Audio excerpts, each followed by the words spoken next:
From silky strands to sizzling twirls tossed in a pot or wok, noodles have long united Asia's kitchens. In Singapore, these humble staples could be bubbling in broth, and in Taiwan, stir-fried to perfection. In Tainan, an age-old bowl of sweet, comforting noodles still warms many hearts today. So, let's find out what makes these noodles truly slurp-worthy.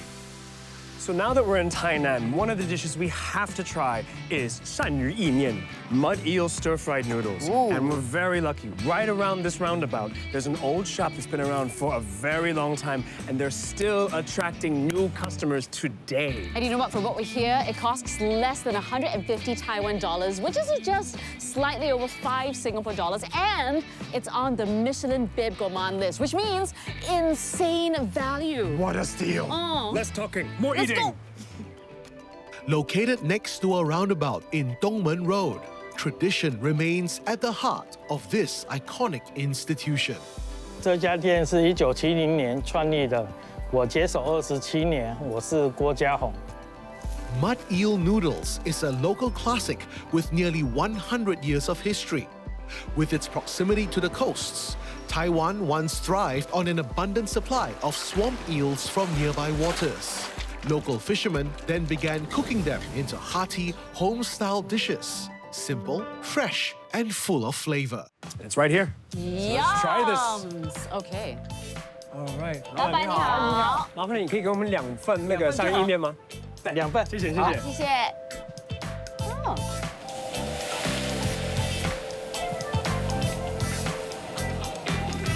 So, we are here to eat some eel noodles? Yeah, it's a kind of eel. So it's not traditionally like the kind of eel you'll find in the ocean. Okay. It's a freshwater eel that's found in rice paddies. And is this only in Taiwan? Well, I think a lot of different places in the world have relative like freshwater eels. Right. But in Taiwan, we like to eat it with noodles.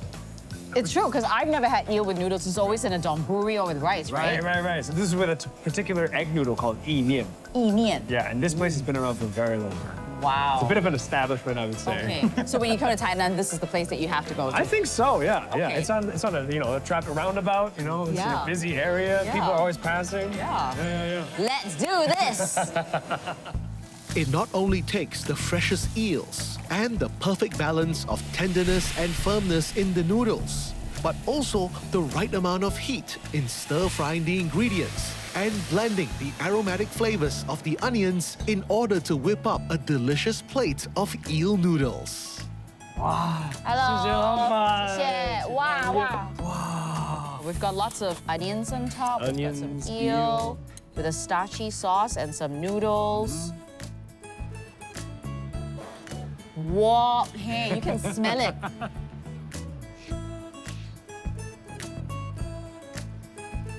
Ooh. It's kind of firm. Right? It's different from an unagi. Right? It doesn't fall apart. Yeah. It keeps its texture, and it actually has a very mild flavor. Yeah. So the sauce goes really well with it. It complements it and brings it out. It's almost like a dried tofu, but more dense. That's true. So it's a bit more like a firm bean curd. Kind of.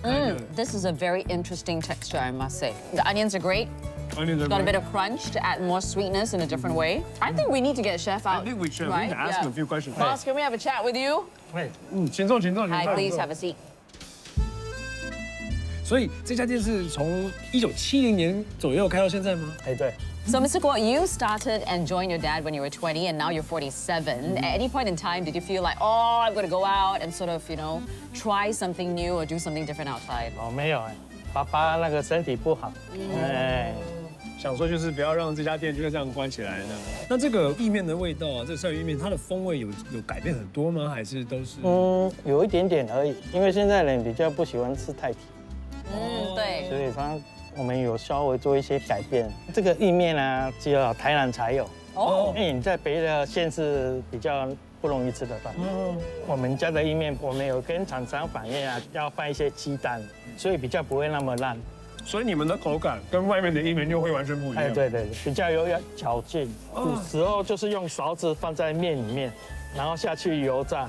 所以去炸它是不是要让它脱水、干掉，然后可以就是保存久一点？哎，对，真的很好吃。继续加油，再50年，再50年。I gotta say, I love the texture of the noodles, and the texture of the eel is pretty different. I've never had anything like this. Yeah. Yum. Yum. Double yummy.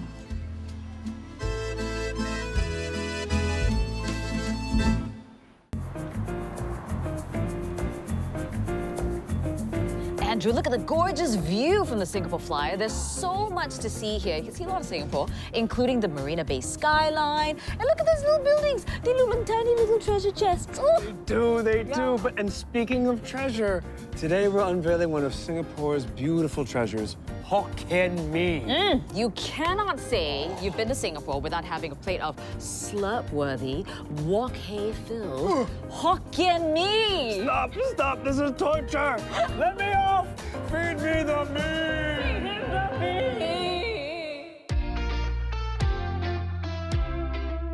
Toa Payoh is one of Singapore's first satellite towns. Built in the 1960s to house a growing population beyond the city centre. Today, it's a mature estate with a rich mix of generations. And with that comes lots of food selection, from nostalgic hawker favourites passed down through decades to fresh twists served up by new faces. One of such stalls is run by this hawker who used to be a sous chef at a Michelin-starred French restaurant. My name is Xavier Neo. I'm Hokkien man selling Hokkien Mee. That's what I do best. It's just as simple as that. At this coffee shop stall in Toa Payoh, former fine dining chef Xavier Neo brings finesse to the wok, frying each plate to order for that signature smoky wok hay. He uses a mix of thick yellow noodles and silky white bee hoon, soaking up a rich prawn and pork stock that simmered for hours to build deep umami flavor. Pork lard, a staple found in many Hokkien Mee stalls, is optional here. A deliberate choice by Xavier in keeping the dish clean, balanced, and focused on flavor rather than fat. Together with his wife Alice, whose sambal chili recipe gets tweaked by none other than the man himself, they've created a loyal following, proving that technique, heart, and great taste never go out of style. Okay, so chef, Yes. you left Les Amis, Yeah. not just a restaurant, but a fine dining restaurant with Michelin stars, to set up a hawker stall. This is 2019. Why did you decide to? I like to eat Hokkien Mee since small. Okay. My dad used to bring me around to eat Hokkien Mee. Okay. That's why I fall in love with Hokkien Mee. Where does the recipe come from? I create myself. So when you're cooking Hokkien Mee, what is that quality you're looking for? The taste had to be very prawny stock. The skill also you need to fry quite a long time. To get the wok hay, right? Yeah, wok hay and get rid of the noodle alkaline taste. After working in a fine dining restaurant, has there been any philosophy or techniques or something that you've brought back into hawker food? Yes, I use their skill to improve Really? mine. Cooking those ingredients like seafood and pork, everything. Okay. And I noticed that you have taken out squid and you have put in other items like abalone, which is very atas. Why do you decide to do so? Because a lot of youngsters, old folks don't like squid. Okay. That's why I changed abalone slice. For only $6.50. Oh, I can't wait. Chef, Thank feed you. me the meat. Feed him the meat. The couple has been running their stall at the same location since 2019. Prices start from $6.50 for a small plate up to $18 for an extra large portion, with options to upsize or load up with extras. From omelette to prawns and crispy roasted pork belly to baby abalone. Whether you're craving a quick bite or a serious feast, there's something for every appetite and every budget. Wow. That prawn smell is insane, isn't it? No, and then the wok hay too. You see, there's like the noodles are charred. Yeah. Everything's got a nice little char on it. Yeah. Oh gosh. Now, what you're smelling, apparently, a chef uses a lot of prawn heads, and he cooks about 3 hours, and that's the broth that the noodles are cooked in. Really soaks up everything. Yeah. And look at all the extra chili he gave me. Because we're saying to chef that Andrew spicy. likes the spice. Okay, let's do this. Okay. Ooh, the pork lard just went Oh, it's got a really savory seafood taste with the umami-ness of the seafood. Yeah. But then there's a little bit of the fattiness with the pork, and then that kind of balances it out, gives it an even playing field for all the flavors to get together. So what I really like about this is that the noodles actually have a bit of bite. Yeah, you're right. Which not necessary. Sometimes the noodles are a bit soggy, then it's just one wet, slurpy mess. I also want to comment on the noodles is that you have two different kinds. Yeah. Why is that? It's just always been this way. I think maybe it's got to do with the textures because the two different noodles would have two different textures. Okay. But also, this is a Singaporean dish Right. because you can't find it anywhere else. It was created in Singapore. So this is a very signature Singaporean homemade dish. Exactly. And you know what? Look at that. Look at that. Oh, Is that the lard? pork lard. And there's eggs in this? There's eggs, like an omelet. Oh, so good.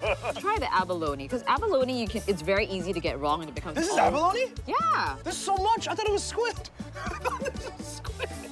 because he's got no squid in his That's right. recipe. Oh, that comes right up. I was able to bite off of that. Oh, it's sweet. It's briny. It's got a good texture. It's got that abalone funk that really has a place on this plate. In Singapore, we like our spice, so the sambal, Yeah, which is the chili, is important. It should be a bit sweet and savory, but Oh, very savory. and spicy Very spicy. Kind of fishy. because of the fermented prawns. Okay.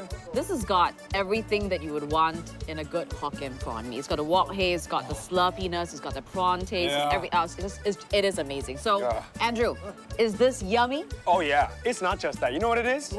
It's double yummy! Get into my mouth.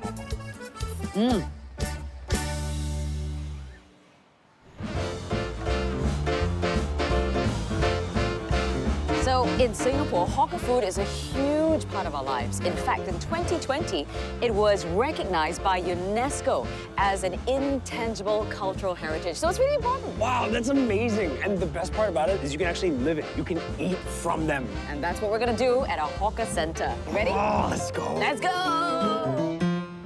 From carrot cake, roti prata, to char kway teow, and many more, Singapore's hawker food is a feast of flavors housed under one roof. We're in a hawker center, but we've been to a few, but every single time we only get one thing. But I thought the whole point with a hawker center was like, you can get a little this, you can get a little that. That's what we're gonna do right now. We're gonna order a few dishes. Hopefully you've never tried them before. Okay. Let's get cracking. Can we have 2 roti prata plain, kosong? Hello. 一个菜刀柜，还有一个蚝煎。 I think we should try a mee siam. Never heard of it. Let's get it. Hi, Auntie. Can we get one mee siam? Okay, sure. We have a feast for a king. Okay, what's this? Okay, this is called lor mee, Lor mee. which is made with 五香粉 or 5-spice powder. Oh, so wow. usually it would have a very, very starchy gravy, and it's got like a pork belly. So this is the pork belly? Yeah. Okay, cheers. Go for it.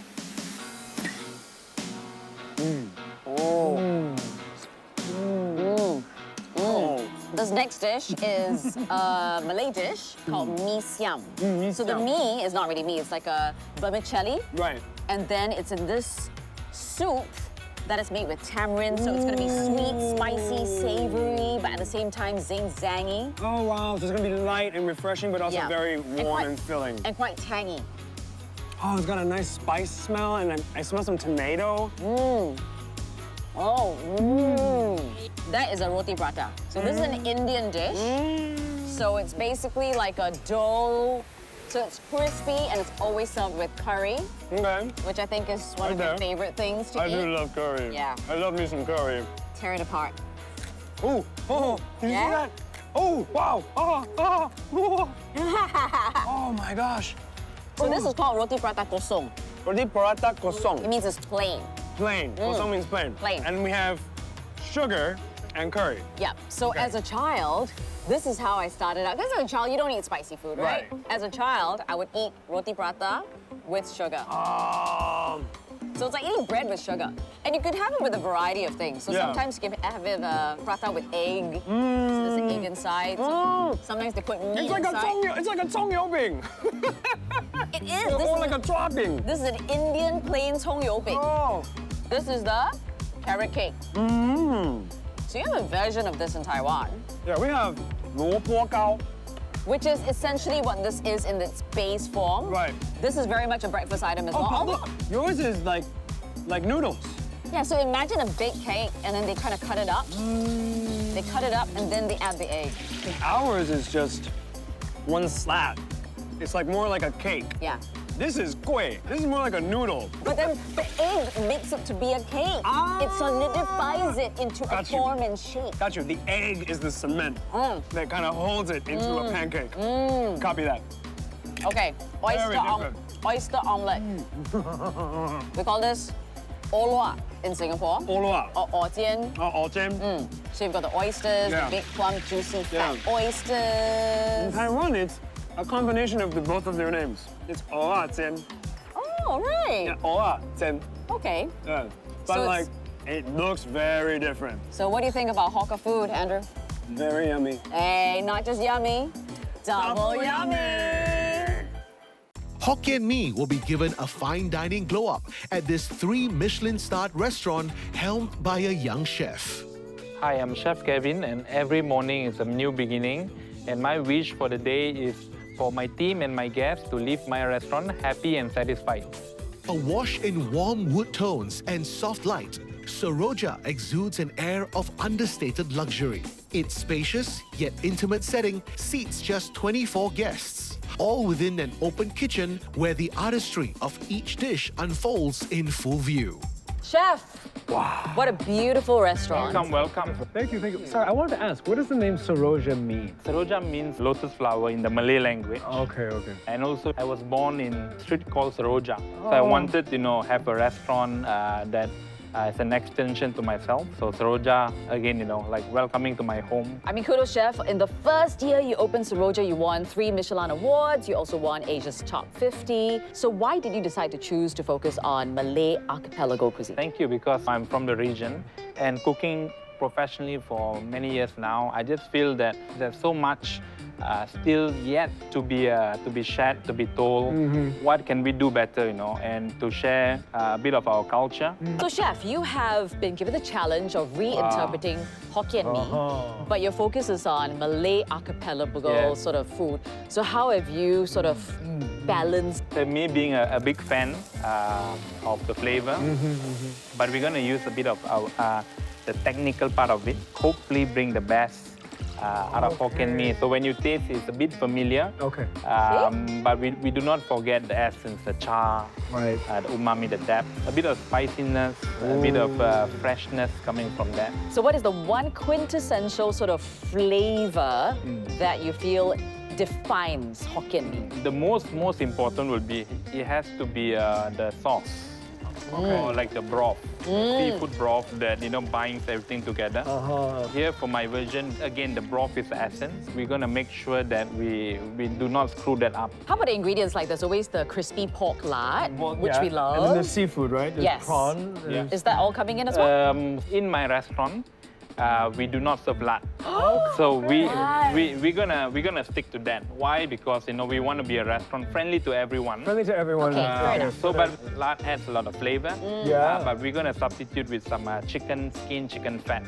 So you're not gonna be missing out. I would say a bit more elegant. So crispy chicken skin. Crispy chicken. And chicken goes great with seafood, too. Yes. Let's hope for that. Okay. Okay. Okay. Fingers crossed. I'm excited. I'm really excited. Excited, good. Oh, can't wait, chef. Presented in a plate with abalone, tiger prawn, and mustard greens, elegance is indeed evident in this reimagined version of Hokkien Mee. With a deep crustacean stock of roasted crab, lobster, and prawn shells as its base, scallops as a delicate veil, and squid filled with prawn mousse and a smear of house-made sambal. This is tradition refined through modern finesse. Oh, it smells so good. Can you smell the prawny goodness or like the crustacean sort of smell? Oh my goodness, that is... It really does not look like Hokkien Mee. It's got everything the Hokkien Mee has in it, Yes. You started This with is that? The noodle? Noodle. It tastes like noodle with more intense flavor. And this is the squid and shrimp fish roll. Okay, and let's get a little bit of the sambal on this. Cheers.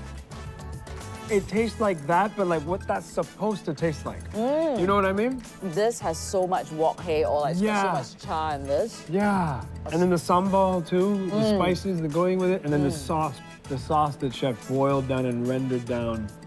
Oh Let my me close God. my eyes and see.